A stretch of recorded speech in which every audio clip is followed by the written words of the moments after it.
Tom says, Brian, he threw $20, says, Brian, have you ever thought about instead of selling your ball pythons that you have to downsize? I'd be 100% down in taking in your collection, continue breeding them, and do a 50-50 split.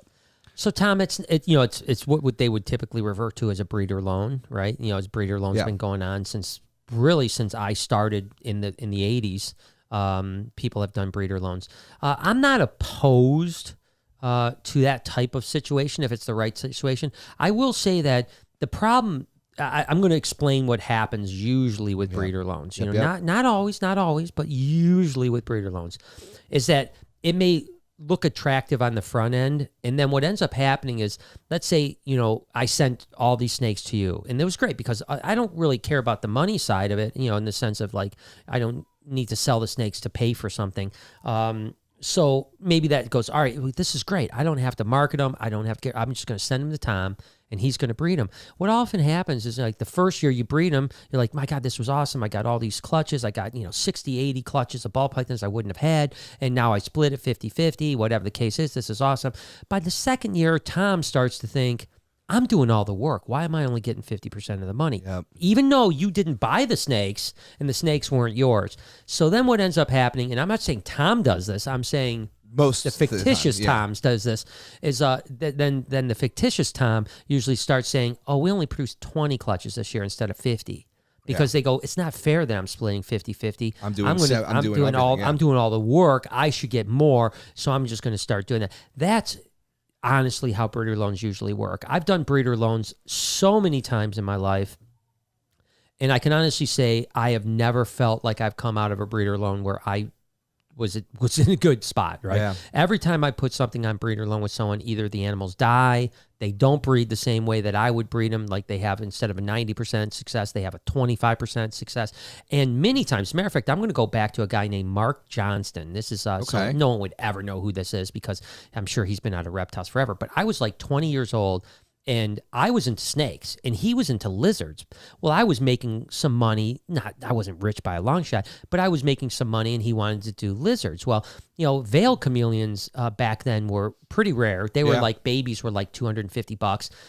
Plumifrons, the green basilisk, were like unheard of. I think I paid $250 or $300 for babies. They're cheap. And so I buy all these lizards. We had frog-eye geckos.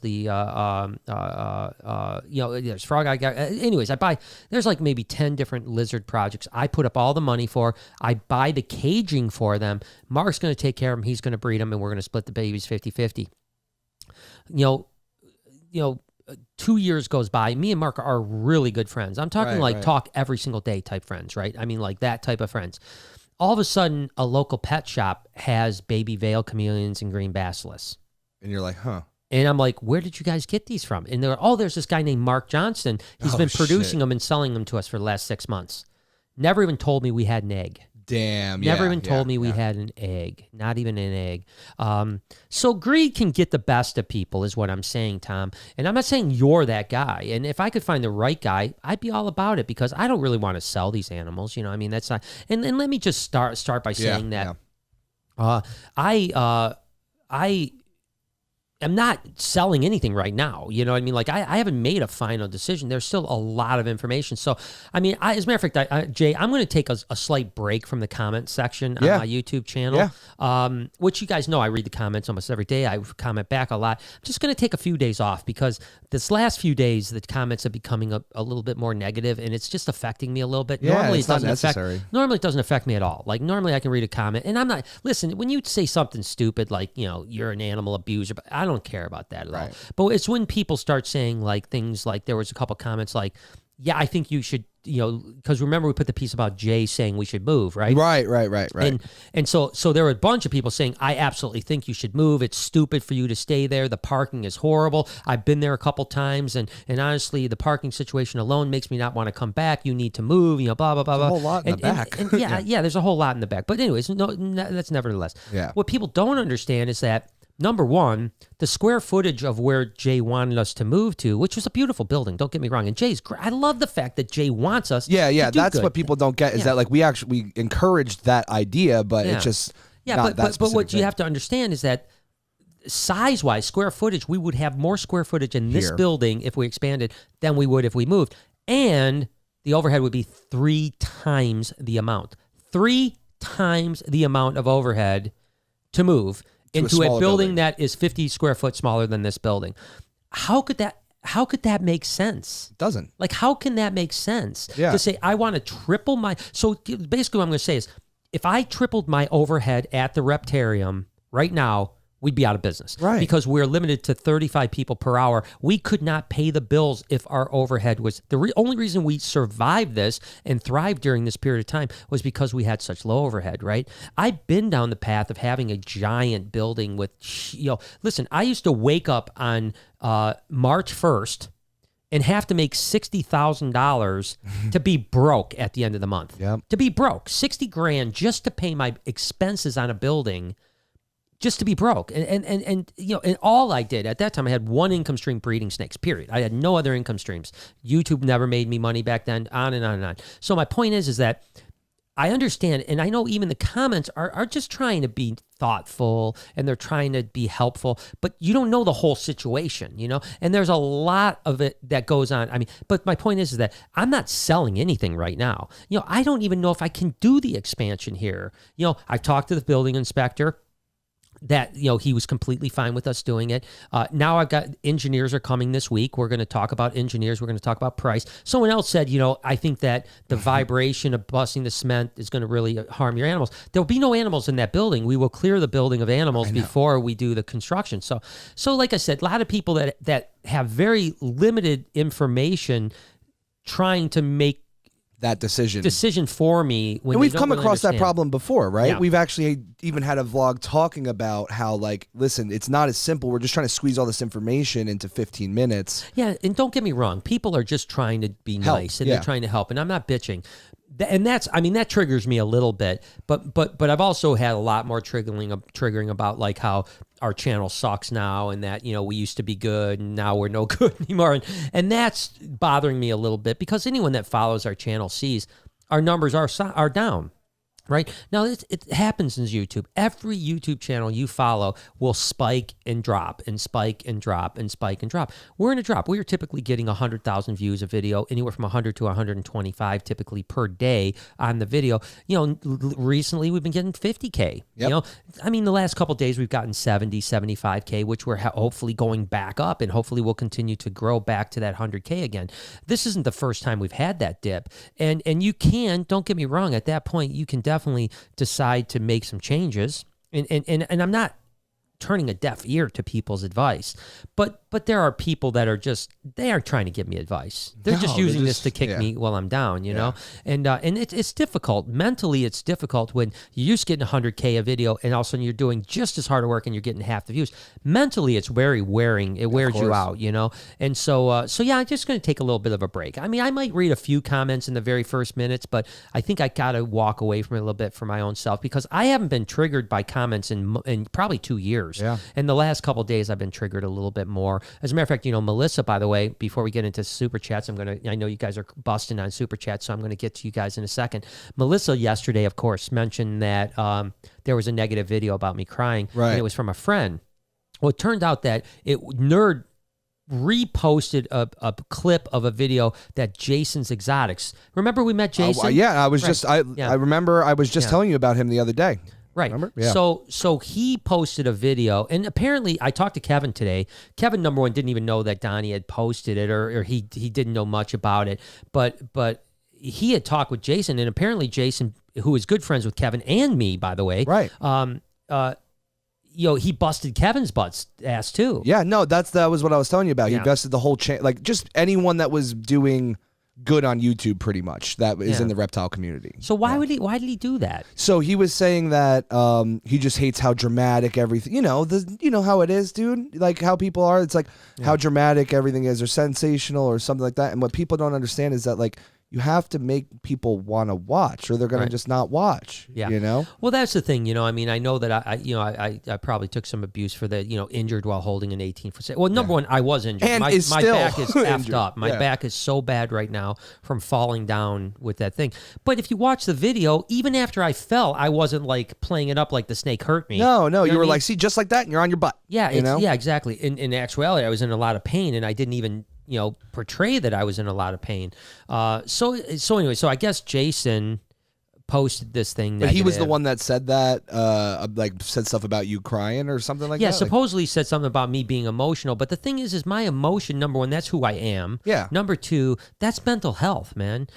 So anyway, so Kevin was bummed out that obviously it was portrayed like somehow that Kevin at Nerd was against me when that wasn't what he meant to do. But you got to remember, Donnie does the exact same thing we do, right? Right. Probably even more so. He's trying to be overly sensational to try to get people to watch, Yeah. And I'm not against what Kevin and Nerd are doing at all. To me, this is what I've said, guys, and then we're going to hit some super chats. Yeah, I'm not going to bitch anymore. If you can have the best message in the world, let's just take who's like in the last 100 years, who's an unbelievably, let's say Martin Luther King. Yeah. Amazing guy, amazing message, Martin Luther King. What if no one knew who he was? What if not one person, when he gathered to do a speech, what if 5 people were in the audience? Would his message have mattered? Would it have resonated? Would Martin Luther King have changed the world if no one knew who he was? No, because it would fall on deaf ears, right? Right. And that's my point. We can preach about how much we love these reptiles and how much everything. And if we don't get people to watch and engage, what difference does it make? Maybe that's the thing with Jason, right? Jason wants to be, I know Brian Cusco has done this too, where Brian has talked about like, they don't like sensational things and this and that and blah, blah, blah. And then nobody watches his stuff, right? And then Brian has really moved over to more kind of sensational, edgy titles and thumbnails. And he does get a little bit more views. And I don't know if Jason's just bummed like, oh, I'm trying to be all great and these guys are doing this crap and they're getting all the attention. I don't know if that's the way it is. I've always liked Jason. Ironically enough, I'm supposed to be getting a snake from Jason this week. Oh, get the hell Legitimately, out. I didn't know Jason made this video, and I've been going back and forth with him about buying a hypo-Burmese python. Yeah. And he's supposed to be sending me a hypo-Burm literally Monday for Tuesday. Wow. And I'm not going to not do the deal, but I do want to at least talk to him and say, like, dude, why would you beat me up like that? Like, I didn't do, my emotions are neither, number one, if an animal is dying or something like that, I'm emotional because I love my fucking animals. Yeah. Number two, if I'm crying because I'm mentally screwed because of mental health, that's really messed up that you would actually call me out on that. You know what I mean? Like, what do you, like, see, this is the thing I've said. And then I promise we're moving on from this. Dude, I keep saying this. I'm on my fucking soapbox, guys. I'm sorry about this. So I've always said this.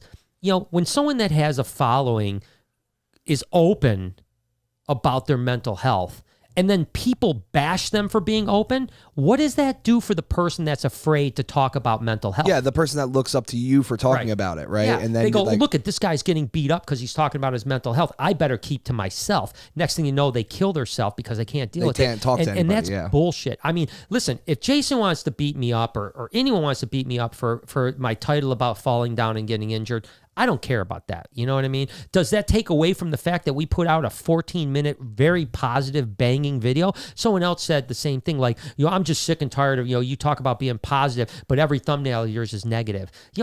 Does the thumbnail have anything to do with the content? I'm just getting people to click on my videos. Yeah, right, people. because remember, like you were saying before with the deaf ears, right? Right. It's not only that it's falling on deaf ears, but it's like you're just connecting with other reptile people, which helps nobody. Right. Because as much as like, we all are reptile people and want to be together, but we want the non-reptile people to turn into reptile people, right? It's called don't preach to the converted. Yeah, You know what I mean? exactly. Like, you don't need to preach to the converted. I don't need to convince Jason. I don't need to convince Kevin. I don't need to convince any of the reptile people of the things that we love because they love them too, right? Yeah. What I'm trying to do is reach people that are not reptile lovers and convert them to reptile lovers. And I will say that we have probably done more of that than anyone on the internet. You know what I mean? And that's not an egotistical thing. That's just probably facts, I mean, we've got, between the two channels, we have, 700 million views, closing in on 1 billion views of people. Of and positive I hear reptile every stuff. single day, I hear how, whether I'm at the Reptarium or on comments about how I used to hate snakes and now because, so don't make me the bad guy. You know what I mean? We have enough bad guys going around right now, right? We every day there's a new proposed law that's trying to ban the reptiles, and you want to make us the enemy? Exactly. Like, seriously, guys, back the fuck off, man. You know what I mean? It's like, literally, don't make the person that is trying one of the people that's trying the hardest don't make that guy into the enemy, because he's, and that enemy is me. I literally posted yesterday that I donated $1,000 to USARK yesterday. Which is crazy. And one of the comments is that my thumbnails are the reason laws are being passed. It's like, no. Like, on a post that I said, like, what did you do to stop the fucking legislation? Anyway, I'm getting real worked up, guys. Here, let's hit some soupies. Balls, man, I am on fire. Woo!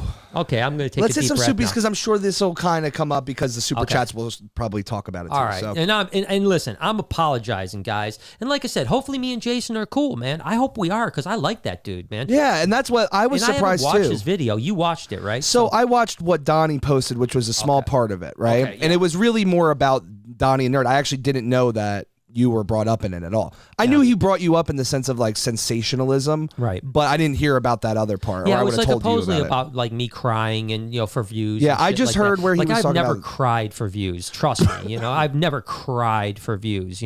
Jesus. And not only that, but if you guys understood that, Brian and I, before we posted that video, talked about it for a while too, of like if we should even post something that's like about anxiety, and because both of us have gone through heavy mental issues, it's like we felt that it was important at that time where everyone in the world, even people that have never dealt with any emotional anguish, have now become, trapped in their houses and going crazy. We thought it was important to put out, and that was it. Yeah. No, and that's the thing, and I'm glad I did, man, because I don't look at that as, I look at that as courageous, right? I put myself out there to people that listen, sometimes influencers look like you're seeing a side of an influencer that they want you to see, right? They want you to see this, this great, oh my God, my life is so great, I'm so happy, I'm so this, I'm so that, and I want to also say, let's get real, man. Let's show you the real reality. Yeah, I love my life. I'm happy. I've got everything I want. I've got a great family. I've got a great business. I've got great friends. I've got great crew. I've got everything like this. And then, but then I want to show you the other side. You can have all those things and you can still struggle. And so if there was, and I'm not saying there was because I haven't seen it, but if there was a pot shot at me because of that, shame on you. Yeah. And there's one thing I want to say too, right? Is so we put that video out today, probably wouldn't do well. Right? No, not at all. No, but because of the times we were in, that's why it did well, because it resonated with so many people, because everyone was going through that at that time. It was the first time, the second time I've ever trended on YouTube. But over a day. Yeah, we trended up to 13th on YouTube. And the only other time I ever trended was a video for about an hour. I trended and it got to like 40, because they trend the top 50 trending videos. And I got to 47th. Yeah. And it was for like 1 hour and I fell off the top 50. This got to 13 and it was on there for almost an entire day. That was impacting people. Now, granted, it was impacting people about mental health, but the entire first part of the video was about snakes. Yeah. It was just the last 7 minutes or whatever? It was the last 7 minutes. So again, I'm not sure that Jason did this. I want to have a conversation with him, and it's a bummer. But like I said, I'm obviously, you guys know me, man. I try to stay positive. But this is real shit. I'm definitely a little bit more triggered than normal, and I just need to step back for a minute to care. Because the thing is that content, what we do, everything we do, is about what we want to do, and I can't really let comments dictate what I do, because I went down that path years ago and it really wrecked me. And so now I need to just step back and reaffirm my thought of like, I don't really care. Right. And I need not to care, because that's the only way you can be in the public eye, is to not care. Exactly. Because if you start caring about every single comment, and the truth is, like I said, if I look through the comments this morning, absolutely, there was 280 comments when I stopped looking. Guarantee there was 270 positive comments. Yeah. But there were 10 kind of shitty comments, which is unusual. The first 200 and something comments almost are all positive, and there was about 10 that were not very, very good. And so I just need to step back for a minute and just do my thing. Know I'm doing the right thing. Get back in my groove a little bit, and I know I'll be happier. Let's hit some fucking soup. You got it, bro. Can we rail this in?